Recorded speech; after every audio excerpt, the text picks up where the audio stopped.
Hello everyone, myself Rashmi, TGT Science in Chandigarh region. In our last video of transportation in animals, we have learned that blood transport food, oxygen and waste material to our body. But have you ever think about the plants? Do they also need transportation?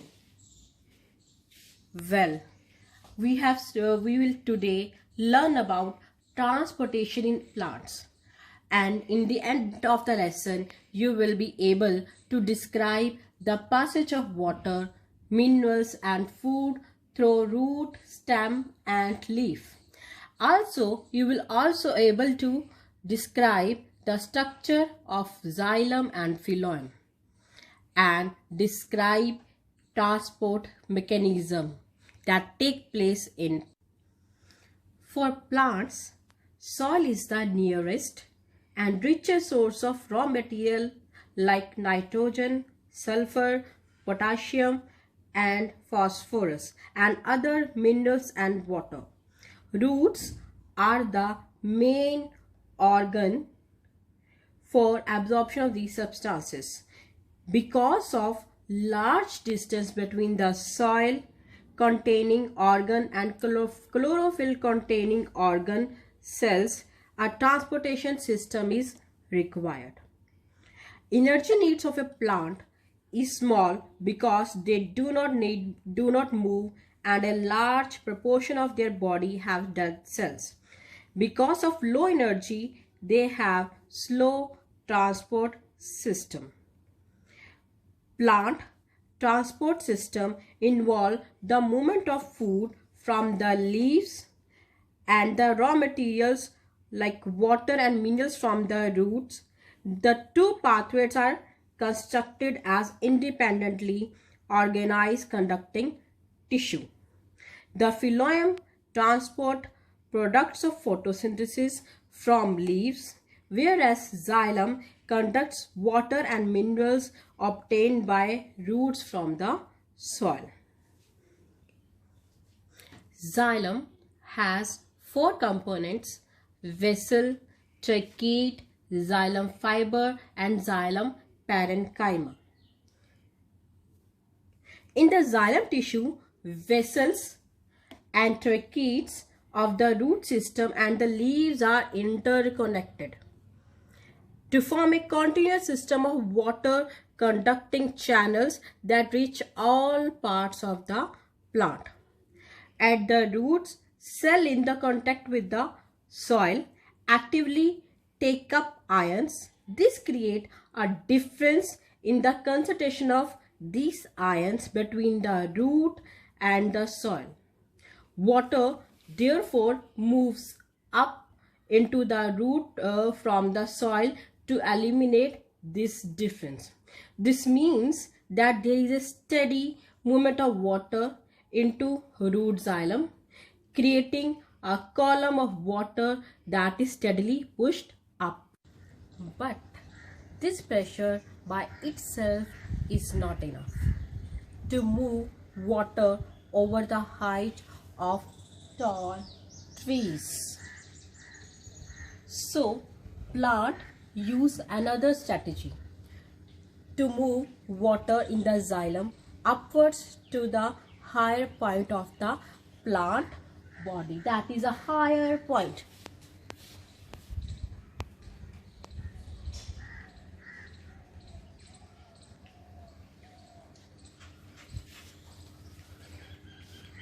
You must have seen that.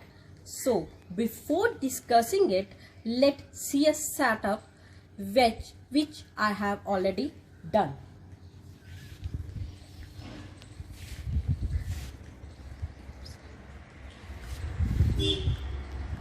I have covered the plant with polythene and placed in bright sunlight for half an hour. If you observe, then you will find water droplets.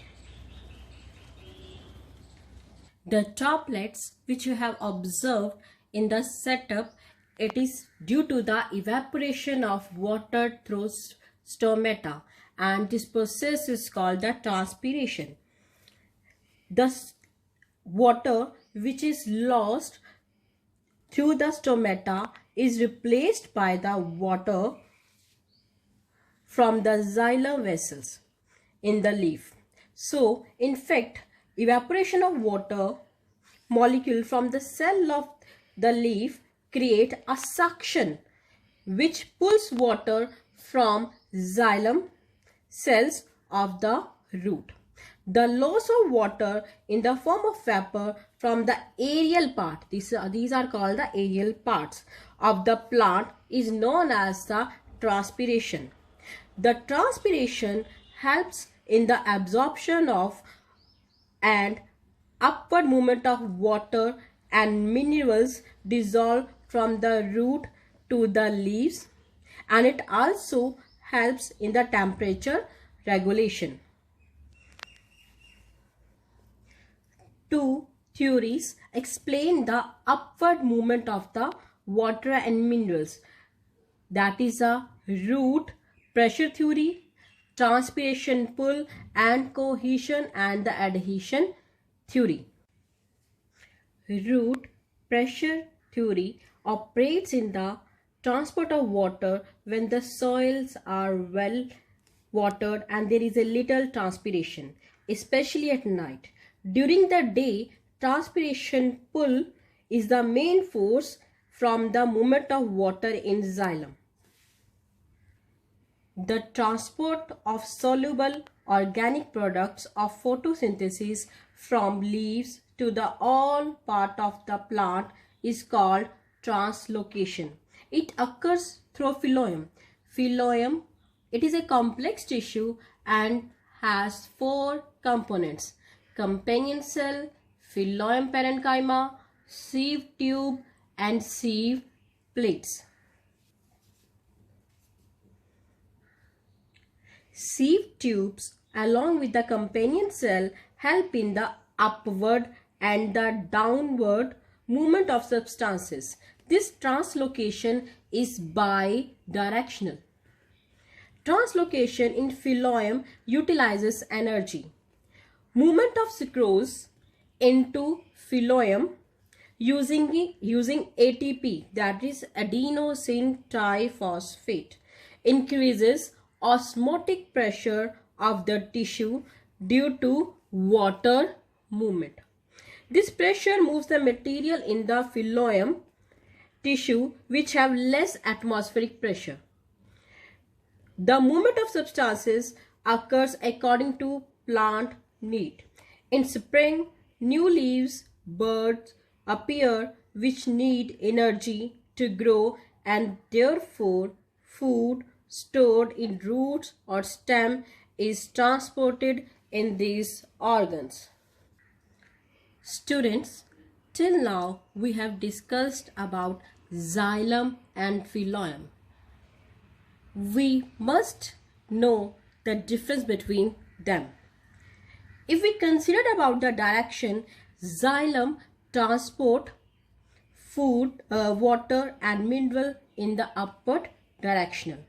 In phloem, transport of food occur both in the upward direction as well as the downward direction.